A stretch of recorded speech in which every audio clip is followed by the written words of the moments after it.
जय हिंद बच्चों। आज जो हम विषय पढ़ने वाले हैं वह है भाषा। व्याकरण भाग का सबसे मुख्य भाग है भाषा।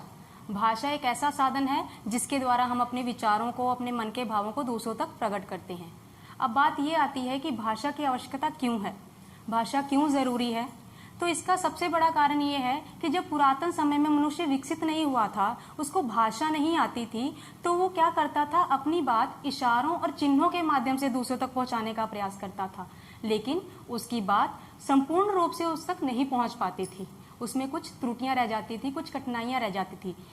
इसी तरह से हमारे घर में जैसे एक बालक है, शिशु अवस्था में होता है, वो बोलना नहीं जानता, उसकी बात को समझने में घर के सभी सदस्यों को परेशानी आती है। यहाँ तक कि उसके अपने माता पिता भी उसकी बात को केवल अंदाजे से ही समझ पाते हैं, और यहाँ तक और दूसरों की बात बालक नहीं समझ पाता। लेकिन जैसे जैसे बालक बड़ा होता है, वो भाषा जानता है, अपने परिवार से, समाज से, घर के सदस्यों से भाषा को सीखता है, तो उसको बोलना आ जाता है। बोलकर यानी कि उसको भाषा आ जाती है, भाषा से वह अपनी बात को दूसरों तक आसानी से पहुंचा सकता है।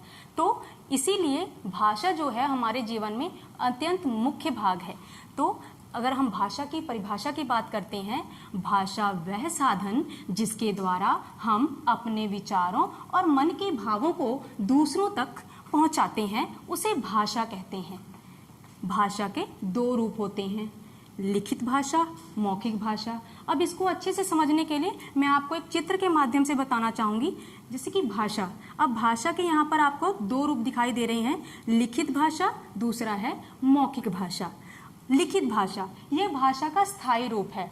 किताबों में जब भाषा लिखी जाती है तो वह चिरस्थायी हो जाती है, यानी सदियों तक उसे लोग पढ़ सकते हैं, समझ सकते हैं। इसी तरह से और लिखित भाषा का प्रयोग कैसे कर सकते हैं हम, लिखकर और दूसरा उसको पढ़कर, यानी कि एक व्यक्ति उसको लिखेगा और दूसरा उसको पढ़कर लिखित भाषा को समझेगा। दूसरा है मौखिक भाषा। अब मौखिक भाषा में एक व्यक्ति बोलता है और दूसरा उसको सुनकर समझता है, तो मौखिक भाषा यानी बोलचाल की भाषा।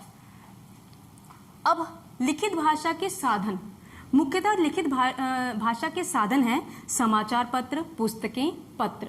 अब समाचार पत्र में हम अक्सर देखते हैं कि उसमें लिखा हुआ होता है और दूसरा व्यक्ति उसको पढ़कर बातचीत को समझ जाता है। इसी तरह से पुस्तकों में जो सामग्री लिखित होती है, पढ़ने वाला पाठक उसको पढ़कर उसको समझता है। तीसरा है पत्र। पत्र जो है, प्राचीन समय में लोग अपनी बातचीत को पत्रों के माध्यम से ही बताते थे, समझाते थे, जो व्यक्ति उनसे दूर होता था। दूसरा है मौखिक भाषा का साधन। अब मौखिक भाषा का साधन कौन सा है, रेडियो, टेलीविजन, टेलीफोन। जैसे कि रेडियो, अब रेडियो में क्या है, हमें चित्र नहीं नजर आते, रेडियो में हमें केवल व्यक्ति बोलता सुनाई देता है और हम उसको सुनकर उसकी बातचीत को समझते हैं। इसी तरह से है टेलीफोन।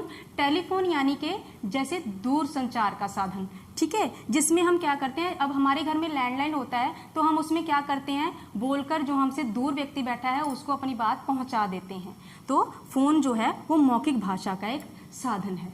धन्यवाद।